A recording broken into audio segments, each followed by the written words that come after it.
So there's a lot going on here now. I'm going to bring you up to speed on everything. And first, Ralph is around, my neighbor Ralph. You remember him, the blown Roadrunner? So, hey Ralph. Hey. Say hi to YouTube. Hello. And show some of the stuff you're working on. Huh? 71 Charger. This car is just gorgeous. And what are you doing with this? Restore it. I'm putting it all back to original. This is a 3D3 car. 3D3, matching numbers, motor, transmission, rear end, AC car. It's loaded. Yeah. And it's beautiful and it's red. And it's red and it's got all the... Can you get in there and get a look at the side of this car?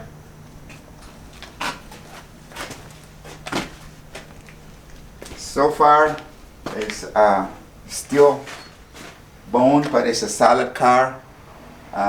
It is. There's no rust anywhere back there. No, it was painted, I don't know how long ago, but I'm trying not to touch everything. You're a little packed in here. And then what are you doing with this thing? This is gonna be my future blower car.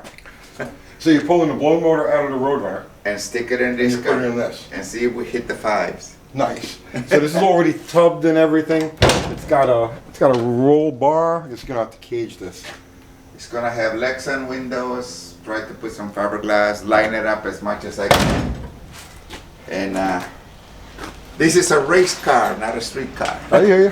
Here, let's go back over here. So we found the next weak link on Bottle Rocket last night. It wasn't pretty.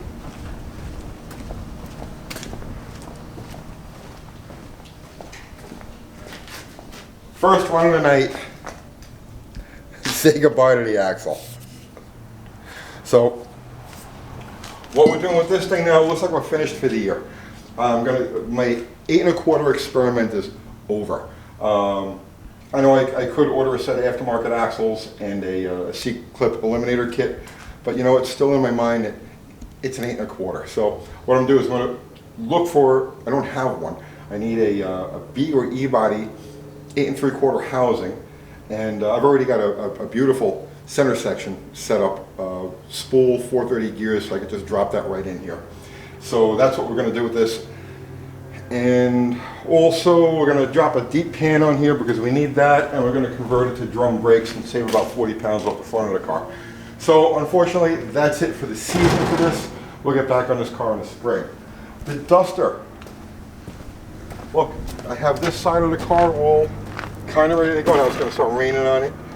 We've been driving the car, so I still have all of the door handles and antenna and all of the goodies and everything still on it.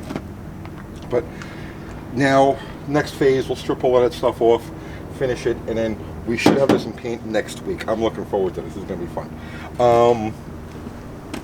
And then, the big thing, the motorcycle. This is why, okay. So, you remember last week, I told you about the CL360. I said CB in that video. I don't know why I did that. So, again, we're not going to actually start working on this until the spring, but this bike's been sitting around now since February or March, and I haven't done anything with it because I haven't had any parts for it. So I know these bikes were super common. They between the CBs and the CLs and the SLs, which was like a kind of dirt bike version of this, they sold 300,000 of these things. So they were very common. This was everybody's first bike. And I got a story about these things too. I'll tell you in a second. But locally around here, they don't exist. They're not around. I had a hard enough time finding this one. And then to find parts, because it's missing a lot of trinkets, like brake parts, rear axle, you know, just odds and ends. I need to find a parts bike. So Saturday afternoon, I get, I'm going through Facebook, and I'm on a CBCL owners group, and I see a guy in the middle of Arkansas has two for $300 with good motors. You know, they spin over rollers. So we went to the track Saturday night with Uncle Crystal, and you can check that out on our other channel, Ask Uncle Tony. And I picked these two up for $300. Saturday night we got back from the track and went back to the house. I slept for 4 hours. I jumped in the truck and made an 1,100 mile round trip to get these things. I know, it sounds crazy. They're cheap bikes, they're common as dirt, but they're not common around here. And the thing is, when you find a deal, you snooze, you lose, right? So I figured, you know, I'm going to shoot a day in the ass, I'm going to do all this driving, but I don't have to go looking for this stuff anymore. So I have all of the hard parts that I need on one of these bikes to get that thing to where it's a roller status. And luckily, things like seat covers and handlebars and all of the, you know, the appearance items are all available, and they're really cheap. So, but the hard parts aren't. So I've got one bike that I'm going to break down for parts to get that one completed, and then after all is said and done, I'll have enough stuff left over to build like a sweet little cafe racer. So that's one of these is going to be that, and the other one is just going to be parts. So why did I pick a 350 Honda out of all of the motorcycles? So I've owned over 100 bikes, way over 100 bikes. When I left New York, I had 27 of them, or 28 of them, in my house, right? I pared it down when I moved down here to Tennessee. I only came down with a handful of Harleys. But at any rate, one by one I get rid of all of them. And then I decided I want one bike. So I was torn between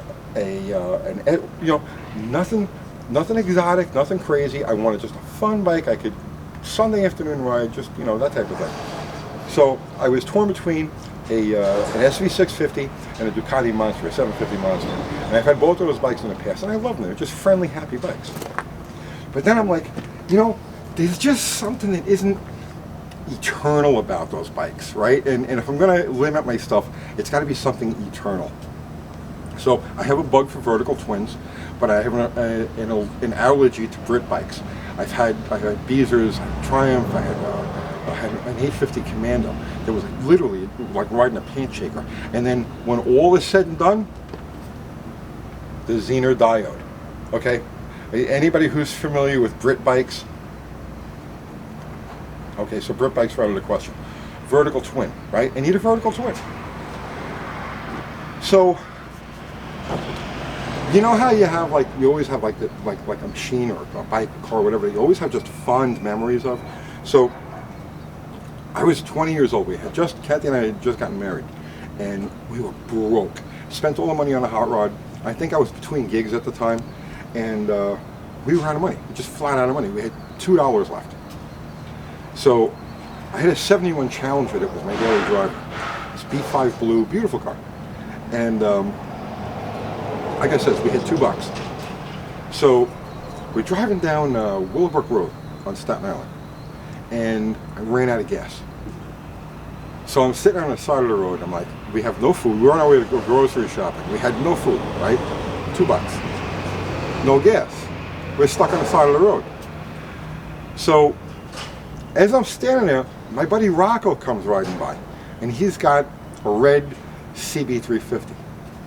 So he says, "You need a hand?" He stops, "You need a hand?" I says, "You know, it's out of gas, man."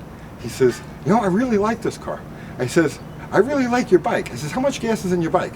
He says, "I just filled it up." I says, "You know what? I'll trade you." So I swapped the Challenger, which was out of gas, for the bike, which had a full tank of gas. And that was our daily transportation for the next couple of months. We went grocery shopping that night, bought a 5-pound bag of rice and a thing of bouillon cubes, and that's what we were living on. So at any rate, that bike, I spent the summer with that bike, or whatever it was, whatever season it was, and it really grew on me. It was just a simple, happy, mild-mannered, zip around town type of thing, and like I said, very fun memory. So that's why I decided to go with CB, CL, and I like the Scrambler, the 350. So the plan for this bike, like I said, is to do a driver restoration on it, meaning I want to make the bike have a nice appearance, be complete running, but I don't want to hesitate. If I want to go use it as a scrambler, if I want to go ride some trails, or I want to go blast on a gravel road, I want to be able to do it without pause or hesitation. So that's why I'm not going to make the bike too nice. I'm going to make it usable.